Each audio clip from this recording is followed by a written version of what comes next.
বাবার দাম কম না বেশি? কোন সন্তান যখন বাবার কাছে কোনো কিছু চায় রে, আজকে বাবা দুপুরের লাঞ্চ পর্যন্ত করে না।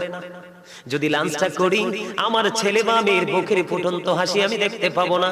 আমি যখন ঘরে ফিরবো, বাবা বলে সে পায়ে জড়িয়ে ধরবে। আমি কি করব? বাবা অনেক দুপুর বেলা, পরিবারের কেউ জানে না বাবা দুপুর বেলা লাঞ্চ করেনি। ও বন্ধু, রাতের বেলা বাবা ডিনার করেনি। সন্তানের আশ পূরণের জন্য সন্তানের প্রিয় জিনিস ঘরে নিয়ে ফিরতে হবে, কারণ বাবার স্বাদ আছে কিন্তু সাধ্য নেই। কথা বলেন না কেন? বন্ধু, নবীজি বলেছেন তোমার উপার্জিত অর্থ না রে। ও দাইম সাথীর যুবক, তোমরা সবাই শোনো, আমি আগেই বলেছি আমি তোমাদের শত্রু নই, বন্ধু হয়ে এসেছি বাঁচানোর জন্য। হ্যাঁ, আমি অনেকেই বলতে পারেন হুজুর বাবা মা তো একটু 19-20 করে। বাবা মা 19-20 হাজার বার করতে পারবে, কিন্তু বাবা মার বিচার করার অধিকার তোমার না।